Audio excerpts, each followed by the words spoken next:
Hello बच्चों, आज मैं बात कर रहा हूँ एप्लीकेशन ऑफ गॉस लॉ। तो गॉस लॉ में सबसे जो इम्पोर्टेंट बात है कि इसको अलग अलग बॉडी के लिए हम लोग इलेक्ट्रिक फील्ड इंटेंसिटी कैलकुलेट करेंगे। तो सबसे पहले लिखा हूँ कि field due to infinitely long straight wire.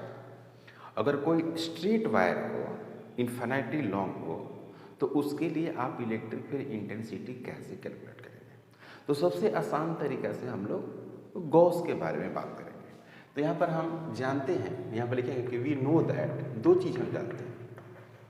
We know that, एक तो गॉस के अनुसार हम लोग जानते हैं कि phi E is equal to Q enclosed divided बटे ऑप्सिलॉन नॉट होती है।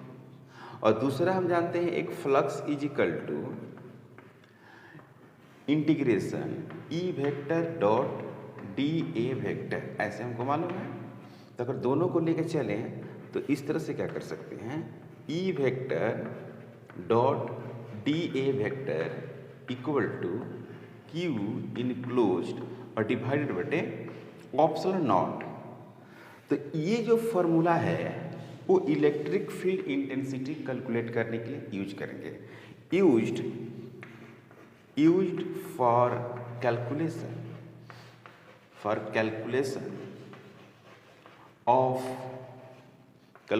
of electric field intensity,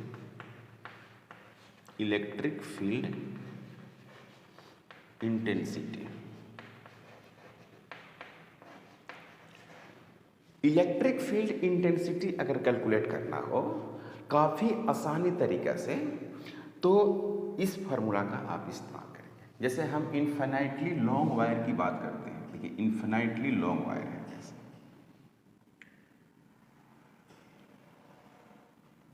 अब इसको ऐसे डॉट डॉट लाइन दे देते हैं और बता देते हैं क्या कि ये इन्फिनाइटली लॉन्ग है, ये बहुत बड़ा वायर है और इस वायर पर प्लस क्यू चार्ज ऐसे डिस्ट्रीब्यूटेड है ना।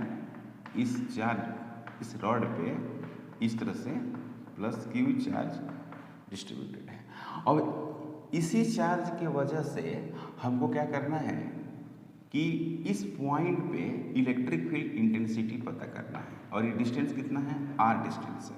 तो इस पे चार्ज हो गया प्लस क्यू और इसका लीनियर चार्ज डेंसिटी हो गया lambda. Clear. Infinitely long wire है या रॉड कह सकते हैं, पर यहाँ तो हमारे पास वायर माना गया है तो इन्फिनाइटली लॉन्ग है, इस पे प्लस चार्ज यूनिफॉर्मली डिस्ट्रीब्यूटेड है, मतलब कि चार्ज का अमाउंट हर जगह सेम डिस्ट्रीब्यूटेड है और इसकी लीनियर चार्ज डेंसिटी रॉड की लैम्डा दिया हुआ है। क्लियर। लीनियर चार्ज डेंसिटी जो है लैम्डा है और यहाँ पर प्लस क्यू चार्ज है। तो हम क्या करेंगे कि जहाँ जितना डिस्टेंस आप लिए हैं ना उसी से आप एक गॉसियन सरफेस एज्यूम करेंगे। गॉसियन सरफेस, देखो गॉसियन सरफेस कैसे एज्यूम करते हैं, ऐसे मतलब ये हो गया आपका गॉसियन सरफेस, ओके। और उसी तरह से इधर से भी हो गया उतना ही डिस्टेंस पर, और ऐसे आप एक सिलिंड्रिकल शेप मानेंगे। क्योंकि लाइन चार्ज है तो लाइन चार्ज का जो शेप होगा वो सिलिंड्रिकल होगा। Clear, okay. ये रेडियस जो होगा वो क्या होगा, आर हो जाएगा। अब यहाँ से ये फील्ड है वो इस तरह से दिखाया जा सकता है, ऐसे फील्ड को दिखा दिया, इस तरह से दिखाया गया। अब यहाँ पर क्या करते हैं, एक क्रॉस सेक्शनल एरिया ले लेते हैं जिसका नाम होगा डी ए, फिर यहाँ भी डी ए ले सकते हैं, फिर ये डी ए ले सकते हैं, फिर ये डी ए ले सकते हैं और इलेक्ट्रिक फील्ड यहाँ पर हो जाएगी ई और P.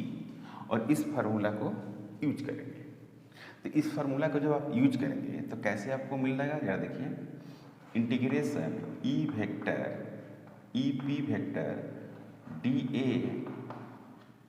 Is equal to Q enclosed और डिवाइडेड बटे epsilon zero, integration E P D A cos zero is equal to Q बटे ऑप्सिलॉन जीरो। क्यू इनक्लोज कितना है, क्यू है, ओके। और कॉस जीरो 1 हो जाएगा तो ई पी इसको क्या करेंगे, बाहर कर देंगे और जीरो से लेकर डी ए यहाँ पर लिखेगा क्या है, क्यू बटे ऑप्सिलॉन जीरो। यहाँ पर जीरो से लेकर यहाँ पर जो एरिया है वो कितना है, 0 है, फिर D A, again D A, again D A, again D A, ऐसे ही डी ए करते जाएंगे तो इसका जो एरिया हो जाएगा final 2 pi R into L, और ये लंबाई कितनी है, एल है। इसकी रेडियस कितनी है, इसकी रेडियस आर है ना भाई, क्योंकि ये आर है। कोई डाउट, यहाँ तक कोई डाउट नहीं। तो रेडियस जो हो गई वो हो गई आर और लंबाई हो गई एल, तो सिलिंड्रिकल पार्ट्स का एरिया ऐसे आएगा। अब इसको क्या करते हैं, इसको मिटा देते हैं, है ना, इसको मिटाते हैं। तो इसको जैसे मिटाएंगे तो उसके बाद आप क्या लिखेंगे, जरा देखिए,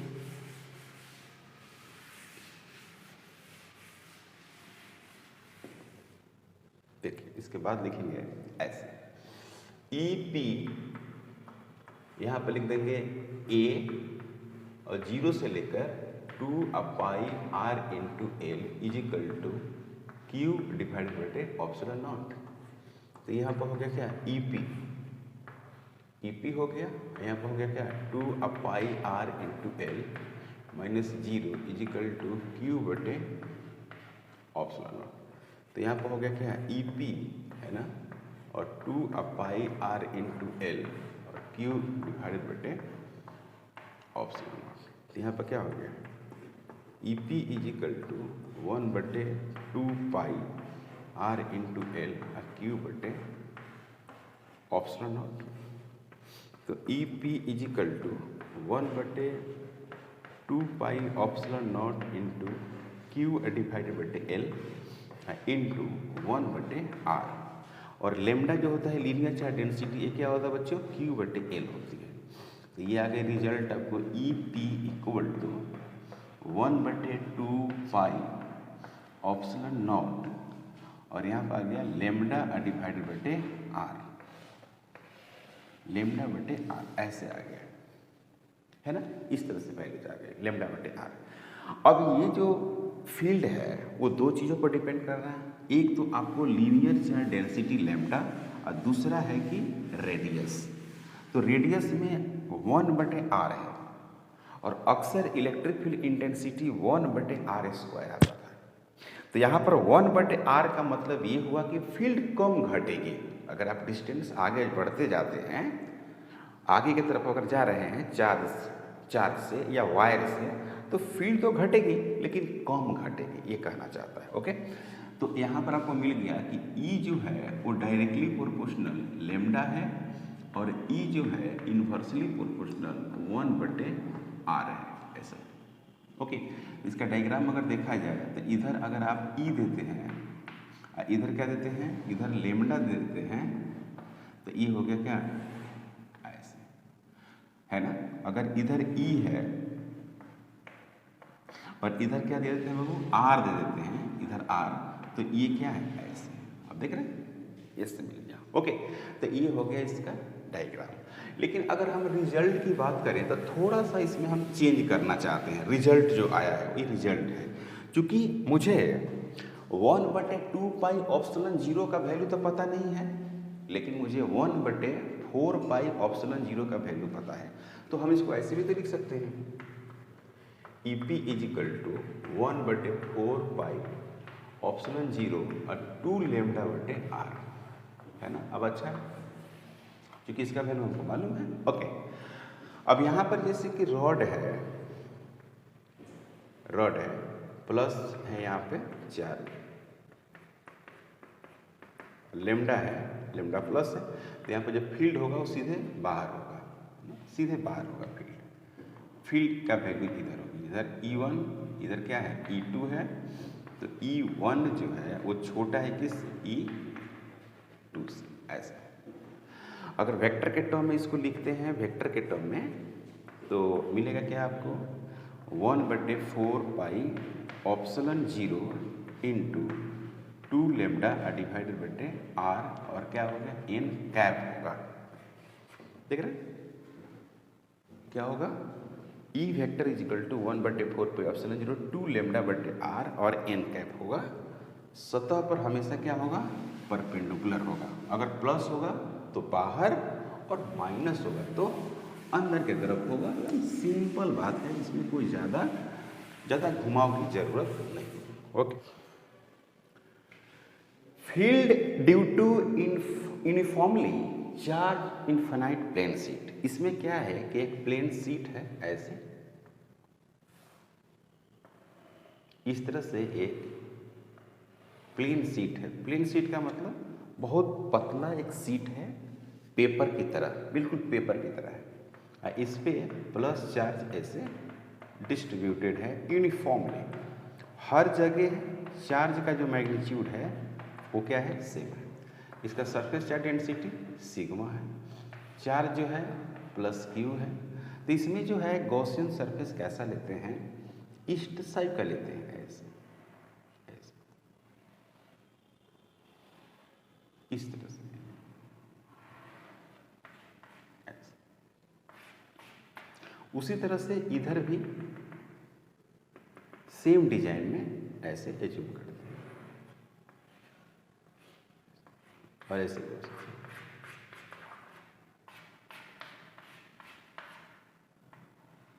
ये हो गया ए और ये क्या हो गया, ए।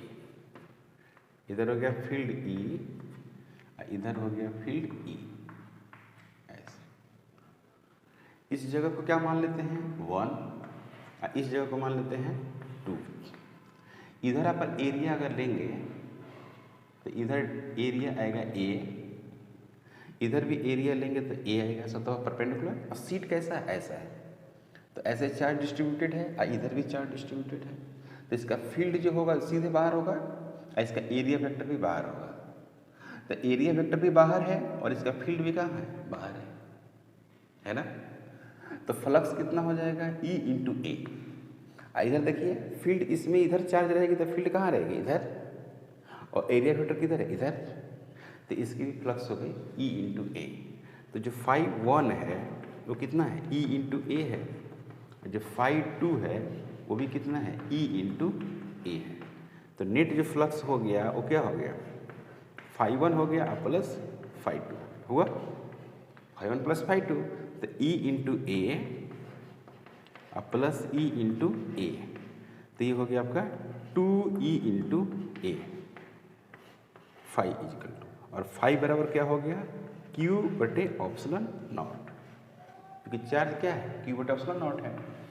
तो अब इसको सोल्व करेंगे तो यहाँ पर लिखेंगे 2e into A is equal to Q बटे ऑप्सलन नॉट। तो e इजिकल टू जो होगा वो हो जाएगा क्यू बटे 2a ऑप्सलन नॉट। इस तरह से लिखेंगे, ठीक है।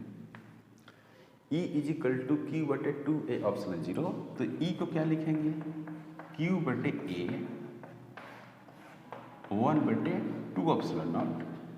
सतह पर जो है वो हो गया क्या, सिग्मा बटे 2 ऑप्सलन नॉट, और वेक्टर फॉर्म में लिखेंगे तो n कैप लिखेंगे। और ये क्या हो रहा है, इधर है इलेक्ट्रिक फील्ड इंटेंसिटी, इधर क्या है, इधर डिस्टेंस है। तो ये कैसा मिल रहा है, कांस्टेंट मिल रहा है, कांस्टेंट इलेक्ट्रिक फील्ड इंटेंसिटी मिल रही है, जो कि सिग्मा बटे 2 ऑप्सलन 0 डिस्टेंस पर डिपेंड नहीं कर रही है। आप समझ रहे बात को। ये सीट है, प्लेन सीट है इस तरह से ना, इस पे चार्ज इधर भी डिस्ट्रीब्यूटेड है और इधर भी डिस्ट्रीब्यूटेड है। तो इस तरह से फील्ड इधर और इसमें फील्ड इधर, और एरिया वेक्टर भी इधर ही है और इसमें भी एरिया वेक्टर इधर। तो इसका भी फ्लक्स पॉजिटिव और इसका भी फ्लक्स पॉजिटिव। बहुत सारे बच्चे क्या करते हैं कि इसका पॉजिटिव कर देते हैं और इसका निगेटिव करते हैं, ऐसा नहीं करना होगा, है ना। अब इसको हम मिटाकर इसमें बात करते हैं कि अगर चार्ज क्या होगा, पॉजिटिव होगा। अगर सिग्मा क्या है, पॉजिटिव, मान लीजिए कि ऐसा है,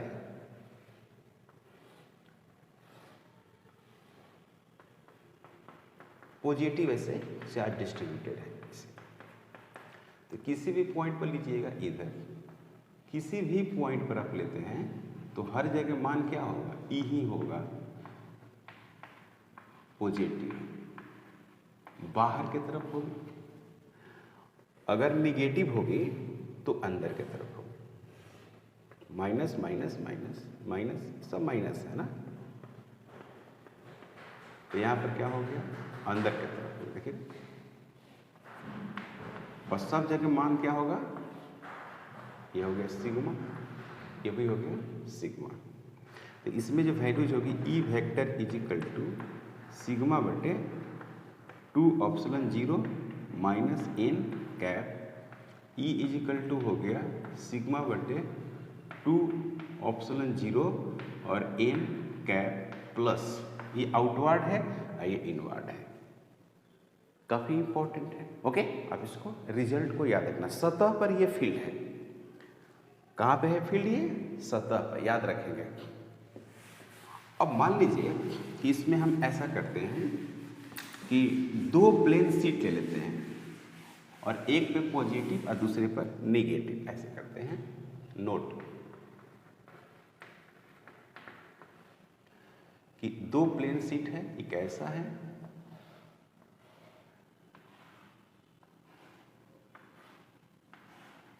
यहाँ पर प्लस प्लस और यहाँ पर क्या होगा माइनस माइनस, ऐसे।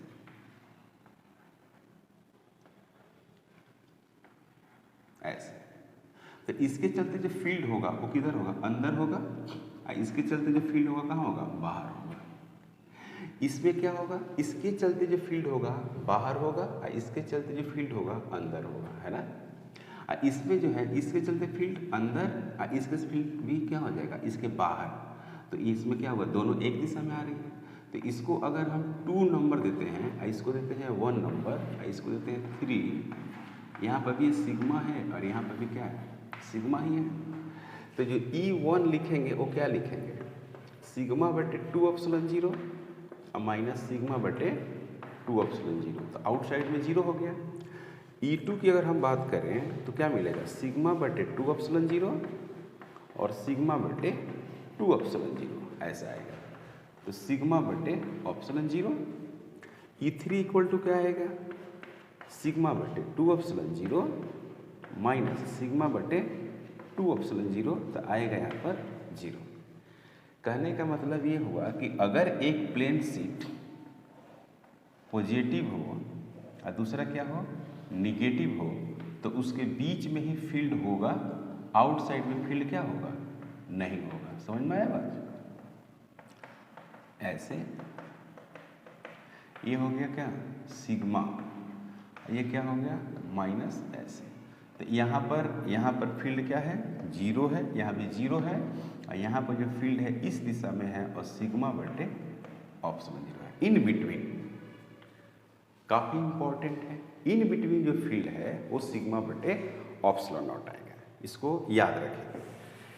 नेक्स्ट जो इसका एप्लीकेशन है वो होलो स्फीयर है और होलो स्फीयर पर चार्ज जो है यूनिफॉर्मली डिस्ट्रीब्यूटेड है और उसके चलते निकलना है। और इस तरह से इस पे चार्ज जो है वो डिस्ट्रीब्यूटेड है, प्लस क्यू चार्ज डिस्ट्रीब्यूट कर दी ऐसे। तो इसकी जो रेडियस है वो कैपिटल आर है और जो स्मॉल आर है, जो यहाँ पर फील्ड निकालना है, यहाँ पर निकालना है, ये वाला स्मॉल आर है और ये प्लस क्यू चार्ज है।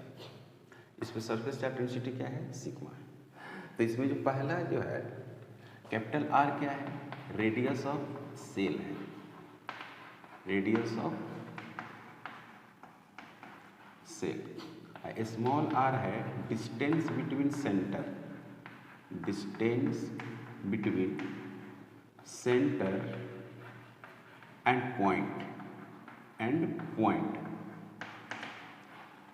ये जो स्मॉल आर है वो सेंटर से पॉइंट के बीच की दूरी है जहाँ पर आपको इलेक्ट्रिक फील्ड इंटेंसिटी कैलकुलेट करना है। तो सबसे पहले आपको इस जगह पे कैलकुलेट करना है। तो लिखते हैं क्या कि when point placed outside, point जो हो वाइट आउटसाइड हो तो क्या होगा? देखो ये सेल है,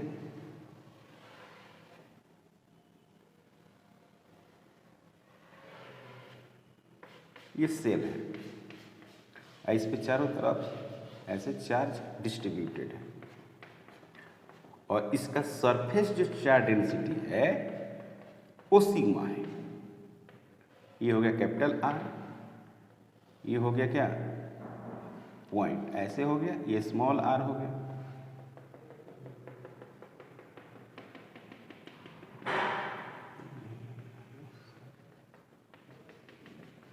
ऐसे है। इसका नाम क्या हो गया? इसका नाम हो गया Gaussian surface. Surface charge density sigma और चार्ज प्लस क्यू। तो ये क्या करेगा? चारों तरफ फील्ड ऐसे निकालेगा। इलेक्ट्रिक फील्ड इंटेंसिटी है ये। तो इस तरह से बाहर की तरफ इलेक्ट्रिक फील्ड इंटेंसिटी होगी, बाहर की तरफ ये सब इलेक्ट्रिक फील्ड इंटेंसिटी है। तो यहाँ पे हम क्या करते हैं, जो पी पॉइंट है यहीं पर एक गॉसियन सरफेस ले लेते हैं। तो यहाँ पर हो जाएगा ई वेक्टर और क्या हो जाएगा? D A vector. तो फार्मूला जो हमने यूज करते थे वो क्या करते थे? E vector dot D A vector integration is equal to Q enclosed divided बटे epsilon naught when point placed outside. Okay, इसमें क्या लिखेंगे? ई आउट और क्या लिखेंगे? डी ए और क्यू बटे एप्सिलॉन नॉट 0 से लेकर 4 पाई स्मॉल आर का स्क्वायर। ई आउट 0 से 4 पाई आर स्क्वायर और डी ए कर देंगे। ओके, तो आप यहाँ पर लिखेंगे क्या? ई आउट डी ए को क्या लिखेंगे? ए लिख देंगे और 0 से लेकर 4 पाई आर का square is equal to Q बटे एप्सिलॉन नॉट। तो जो ई आउट है कितना होगा? 4 पाई आर का स्क्वायर माइनस 0 क्यू बटे क्या हो गया? Epsilon naught. तो ई जो आउट होगा, E out 1/4 pi epsilon naught into Q बटे आर का स्क्वायर। ई हो गया रिजल्ट। अभी रिजल्ट कब का है? जब ऐसे है तब। क्लियर? आउटसाइड में यही फील्ड होगा। अब बात करते हैं कि when point placed on the sphere, when point placed on the sphere. दूसरा है बी पार्ट कि व्हेन पॉइंट प्लेस्ड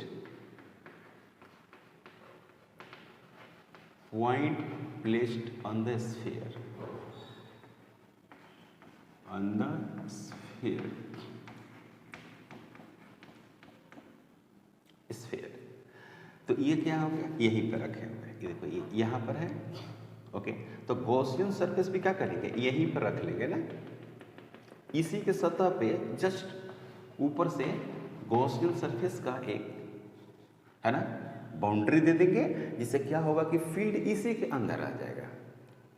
तो इसमें फार्मूला क्या लगाएंगे? फार्मूला वही है कि E vector dot D A vector is equal to Q enclosed divided बटे एप्सिलॉन नॉट। तो यहाँ पर क्या लेंगे? एरिया वेक्टर लेंगे, डी ए वेक्टर, फिर क्या लेंगे? E out. इस तरह से लिखेंगे E out. Okay, E out लिखेंगे। तो अब इसमें भी वही बात करना है, इंटीग्रेशन वाला काम करना है। तो इंटीग्रेशन ई आउट और डी ए कॉस 0 हो जाएगा क्योंकि इसी के दिशा में है। यहाँ पर लिखेंगे क्यू डिवाइडेड बटे एप्सिलॉन नॉट। तो यहाँ पर लिखेंगे ई आउट 0 से लेकर 4 पाई कैपिटल आर का square D A Q divided बटे एप्सिलॉन नॉट। तो यहाँ पर लिखेंगे क्या? ई आउट और डी ए, फिर क्या लिखेंगे? ए 0 से लेकर 4 पाई आर का स्क्वायर क्यू बटे एप्सिलॉन नॉट। ठीक है, इतना लिखेंगे। उसके बाद क्या लिखते हैं, यह समझिए।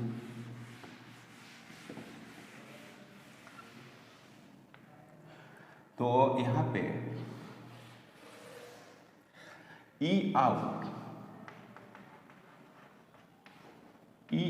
में क्या लिखेंगे? 4 पाई आर का square minus 0 is equal to Q बटे एप्सिलॉन नॉट। तो ई जो आउट है, ई आउट वो क्या है भाई? 4 पाई आर का square is equal to Q बटे एप्सिलॉन नॉट। तो जो ई आउट होगा वो क्या होगा? 1/4 पाई एप्सिलॉन नॉट क्यू बटे आर स्क्वायर। ये रिजल्ट आएगा। सिग्मा इजिकल टू क्या लिखते हैं, क्यू बटे 4 पाई आर का स्क्वायर लिखेंगे, 4 पाई आर स्क्वायर। तो क्यू इजिकल टू लिखेंगे sigma into 4 pi R square.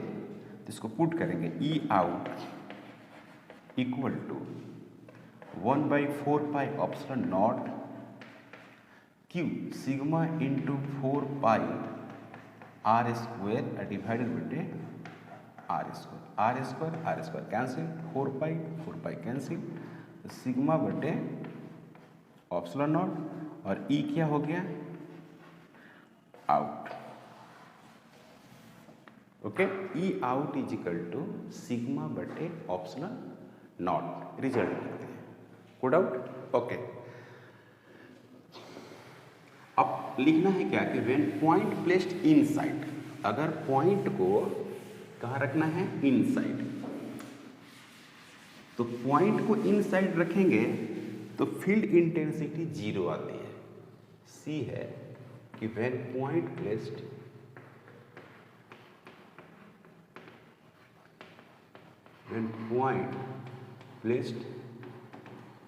Inside, when point placed inside, ये होलो स्फीयर हो गया।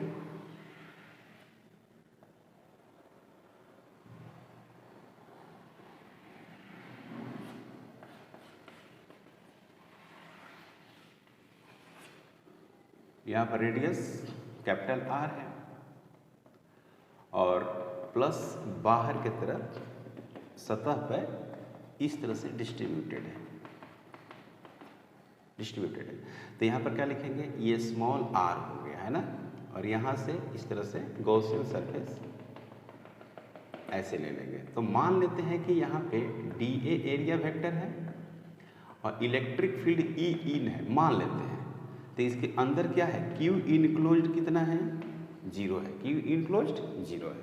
सारे जो टोटल चार्ज है वो तो बाहर है और अंदर में क्या है, क्यू इनक्लोज्ड है ना भाई। टोटल चार्ज बाहर है तो इलेक्ट्रिक फील्ड कैसे जाएगी, ऐसे जाएगी, देख रहे हैं इसे, इस तरह से फील्ड हो गई है ना, ऐसे इस तरह से फील्ड आएगी। कोड आउट नहीं, ओके। तो क्या लिखेंगे, E vector in dot D A is equal to Q enclosed divided बटे ऑप्शन नॉट। तो यहाँ पर क्या आ रहा है, ई इन और फिर क्या डी ए 0 बटे ऑप्शन 0। तो जो ई इन का जो रिजल्ट होगा वो क्या होगा बच्चों, 0 होगा। तो होलोस्फीयर के अंदर है ना, inside होलोस्फीयर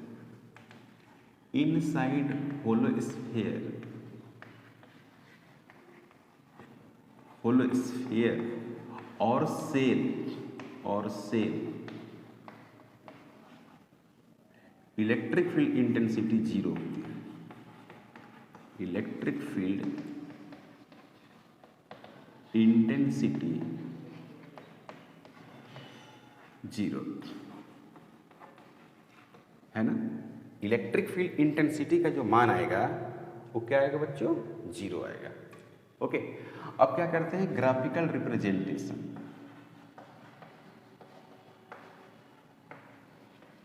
graphical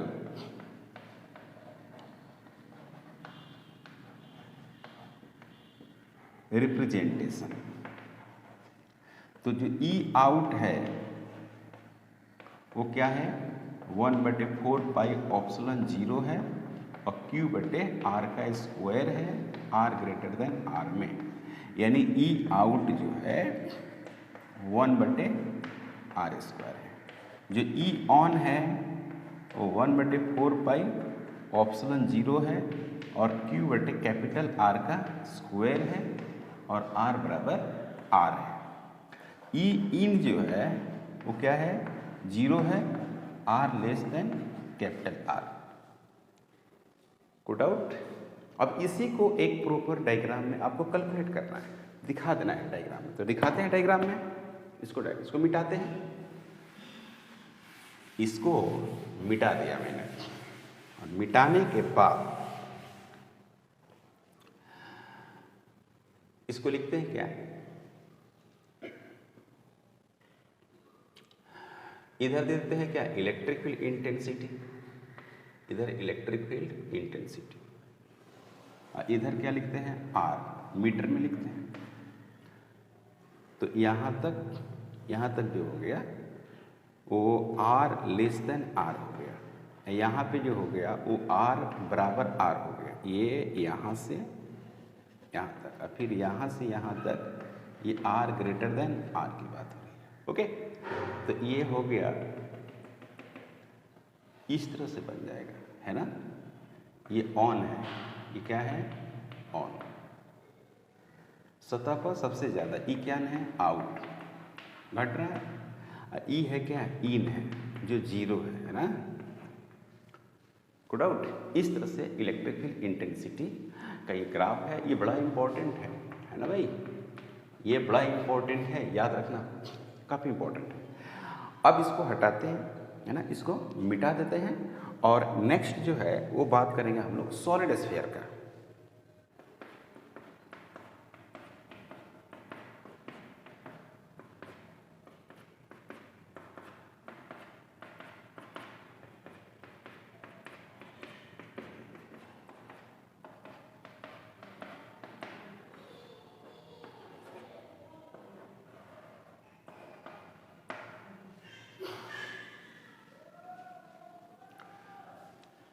field due to uniformly solid sphere, solid sphere के चलते फील्ड कैलकुलेट कर रहे हैं, है ना। तो कैसे कैलकुलेट करेंगे फील्ड सॉलिड स्फीयर के लिए, इसमें है कि हम लोग यहाँ पे कैलकुलेट करेंगे, एक बार आउटसाइड पर, एक बार सतह पर, एक बार इनसाइड, है ना, प्लस क्यू चार्ज डिस्ट्रीब्यूटेड है। तो यहाँ पर नोट पे लिखते हैं क्या, नोट में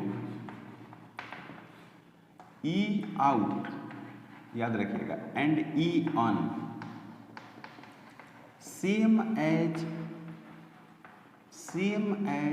सेल, जो सेल का आप कैलकुलेट किए थे ना, वही रिजल्ट ई आउट में और ई ऑन में होगा, और कैलकुलेट करने का तरीका भी वही होगा। तो यहाँ पर क्या लिखेंगे कि ई आउट इक्वल टू लिखेंगे 1/4 pi epsilon naught capital Q divided बटे आर का square, R greater than R, और ई जो है आपको E on 1/4 pi epsilon naught और क्यू बटे कैपिटल आर का स्क्वायर, और आर बराबर क्या है आर, समझ रहे ना।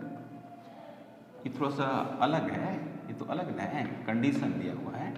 ओके, अब बात करते हैं इसका नेक्स्ट जो पॉइंट है कि when point placed inside, when point placed inside जब पॉइंट रखेंगे तो क्या होगा, ये रिजल्ट है। तो मतलब कि आर लेस देन आर, तो ये एक सॉलिड स्फीयर हो गया, ठीक, इस पे प्लस चार्ज डिस्ट्रीब्यूटेड है, ठीक है, और इसकी रेडियस क्या है कैपिटल आर है, और यहाँ से पॉइंट लेके जा रहे हैं, यहाँ से आर डिस्टेंस पर पॉइंट है, और ये गॉसियन सरफेस है, ये क्या है गॉसियन सरफेस बनाई गई है, डॉटेड लाइन है गॉसियन सरफेस, और यहाँ पर पी पॉइंट है। तो टोटल चार्ज तो प्लस क्यू है, वॉल्यूम चार्ज डेंसिटी रो है, तो इसके अंदर जो चार्ज होगा इस गॉसियन सरफेस के अंदर वो होगा आपको क्यू इनक्लोज्ड, और यहाँ पर डी ए हो गया, पॉइंट पी हो गया, और ई इन हो गया। क्लियर। तो सबसे पहला जो काम करते हैं कि 4/3 पाई आर क्यू में कितना चार्ज है कैपिटल क्यू, टोटल वॉल्यूम में क्यू है, तो यूनिट में कितना होगा क्यू डिवाइडेड बटे 4/3 पाई कैपिटल आर क्यू। तो इस छोटे वाले वॉल्यूम में कितना चार्ज होगा 4/3 पाई स्मॉल आर क्यू, और क्यू डिवाइडेड बटे 4/3 pi capital R Q into 4/3 pi small R Q, है ना। तो ये कट जाएगा पाई और 4/3, और बच क्या जाएगा जो क्यू इनक्लोज्ड है, इसमें चार्ज कितना है, छोटा वाला वॉल्यूम में चार्ज, जो चार्ज है वो चार्ज इनक्लोज्ड माना गया है। तो ये मिलेगा आपको कितना, क्यू आर क्यू डिवाइडेड बटे आर क्यू।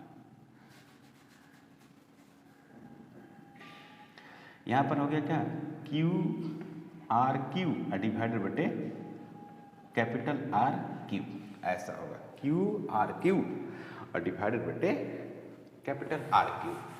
तो अब यहाँ पे इसको मिटाते हैं, तो यहाँ पर रिजल्ट जो आएगा integration E dot D A is equal to Q enclosed divided बटे ऑप्शन 0। तो ई इन को बाहर कर दिए और डी ए कर दिए और क्यू इनक्लोज्ड डिवाइडेड बटे ऑप्शन 0, 0 से लेकर 4 पाई आर का स्क्वायर तक। तो ई जो इन होगा वो क्या होगा, ये ए हो गया, 0 से 4 पाई आर का square is equal to Q enclosed divided बटे ऑप्शन 0 होगा।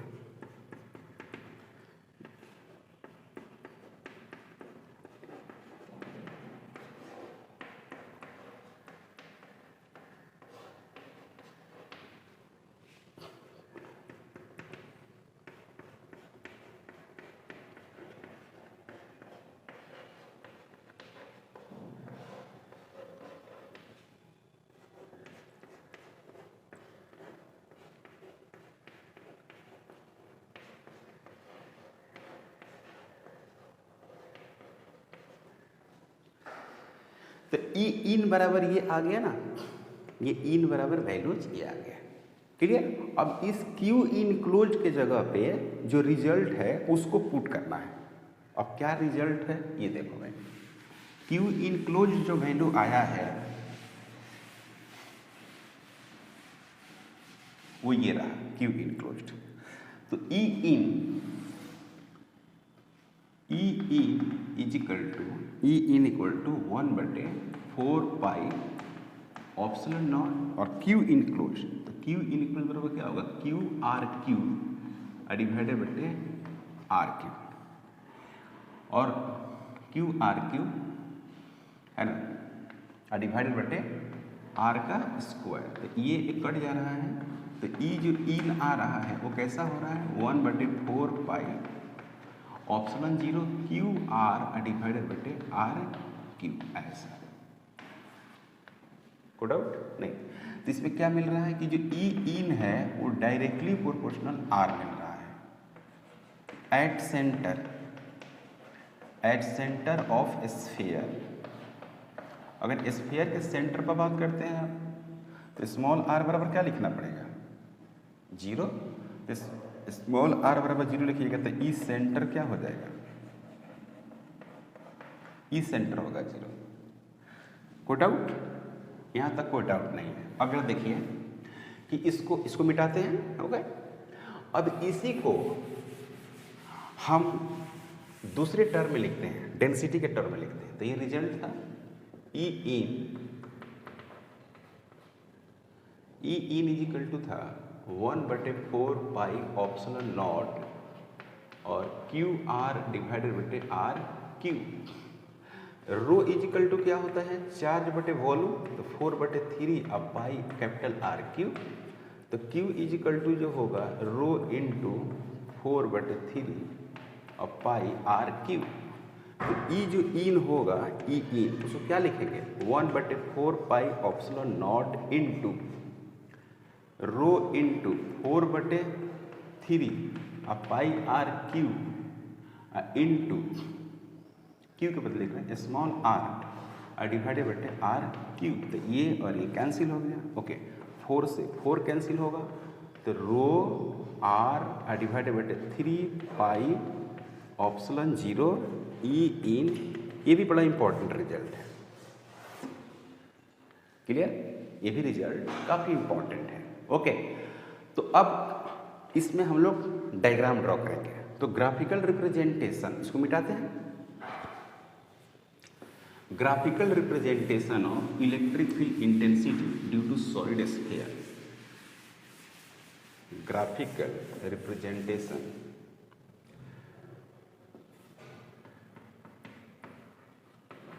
Graphical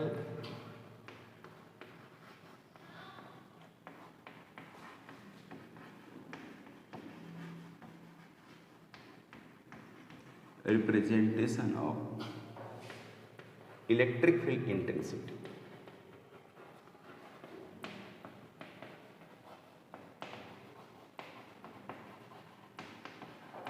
due to solid sphere, due to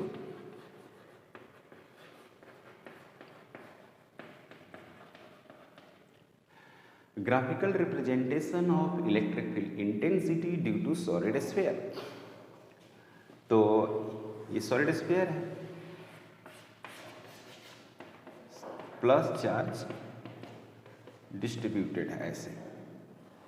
ये हो गया कैपिटल आर, ये हो गया पी, ये हो गया आर, ये हो गया आर, है ना। तो सब आउटसाइड में और इन साइड में आपको रिजल्ट लिखना होगा।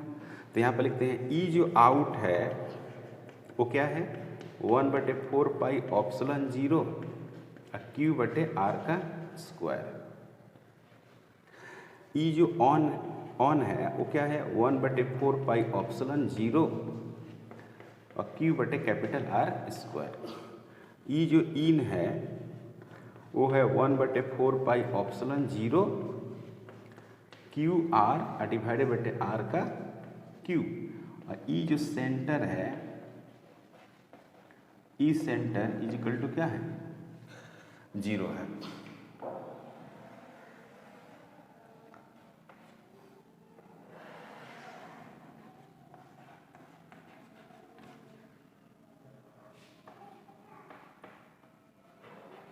न्यूटन पर कूलम।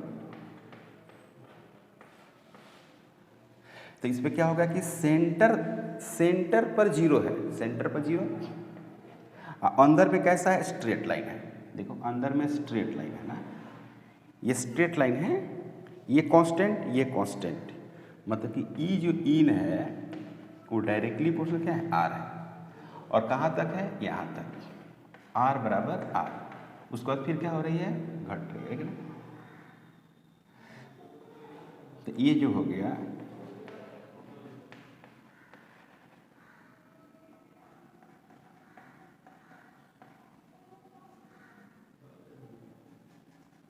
ये स्मॉल आर है वो ग्रेटर देन कैपिटल आर, इधर आउटसाइड हो गया। ये हो गया ई आउट, ये हो गया ई ऑन, ये हो गया ई इन, और ये हो गया ई सेंटर,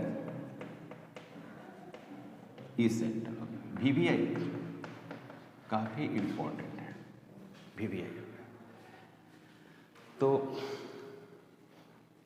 आज का लेक्चर मैं यहीं पे फिनिश करता हूँ।